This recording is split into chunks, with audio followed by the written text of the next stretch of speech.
केतन अग्रवाल हत्या प्रकरणातील मुख्य आरोपी सिया गोयलचा माजोरडेपणा दिसून आलाय। माध्यमांचा कॅमेरा पाहून सियानं माजोरडेपणा केला। सोशल मीडियावर सियाच्या कृतीवरून संतप्त प्रतिक्रिया उमटतायत। पुण्याच्या केतन अग्रवाल हत्या प्रकरणातली मुख्य आरोपी सिया अग्रवालचा माजोरडेपणा दिसून आलाय। सिया अग्रवालला पुणे पोलिसांनी तपासणीसाठी तिच्या घरी आणलं होतं।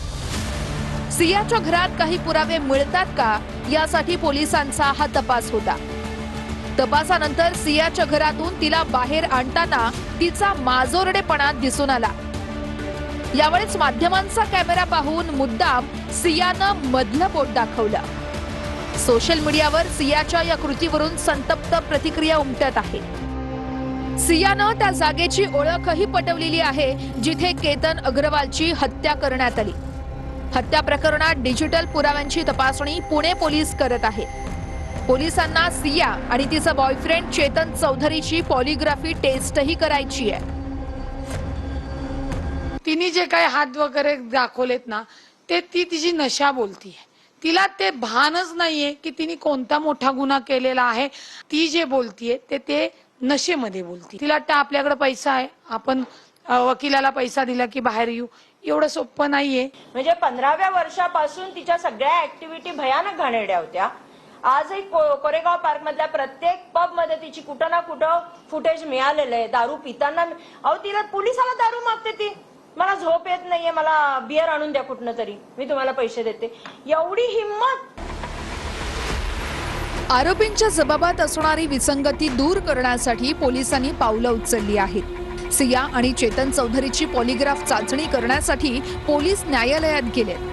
न्यायालयीन प्रक्रिया पूर्ण झाल्यानंतर आणि आरोपींची कायदेशीर संमती मिळाल्यानंतरच चाचणी घेतली जाणार आहे। चाचणीनंतर आरोपींनी दिलेली विधानं आणि उपलब्ध पुरावे यातील सत्यता येण्यास मदत होणार आहे। सूत्रांच्या माहितीनुसार या प्रकरणातील चेतन चौधरीचा वर्गमित्र असलेल्या एका तरुणाचं नाव या प्रकरणात समोर आलेलं आहे। आरोपी चेतन चौधरीचा वर्गमित्र मूळचा बीड जिल्ह्यातला आहे। सध्या पुण्याच्या बालेवाडीत एका खासगी कंपनीत कार्यरत आहे। चेतन आणि सियानं केतन अग्रवालला संपवणार असल्याचं मित्राला सांगितलं होतं। लोहगडावर सोबत येण्याची गळही मित्राला घालण्यात आली होती, मात्र चेतन चौधरीचा हा मित्र त्याच्यासोबत गेला नाही। या तरुणाने केतन याचा खून करू नका असं देखील चेतन आणि सिया या दोघांना सांगितल्याची माहिती आहे। पोलीस सध्या या दाव्यांची पडताळणी करण्यासाठी त्या तरुणाची कसून चौकशी करत आहे। जे लग्न होणारच नाही त्यासाठी आधार कार्ड पाठव, सियाचे मैत्रिणीसोबतचे चॅट असल्याचा दावा संगीता तिवारींनी केलाय। त्यांच्याकडे भरपूर चॅट्स आहेत, भरपूर। म्हणजे काल आम्ही जेव्हा गेलो तेव्हा ते लॅपटॉपवरनं ते सगळं घेत होते। आम्ही गेल्यानंतर त्यांचं सगळं काम स्टॉप झालं, पण त्याच्यानंतर त्यांच्या बोलण्यानंतर वाटलं की मॅडम खूप सारे पुरावे आमच्याकडे आलेले आहेत। आता ते काय आहेत माहिती नाही, पण हा दवाखान्याचा पुरावा निश्चित त्यांना भेटलेला आहे, कारण का स्वतः केतन अग्रवालच्या घरीही तो पुरावा आहे, पण तो मला मिळू शकला नाहीये।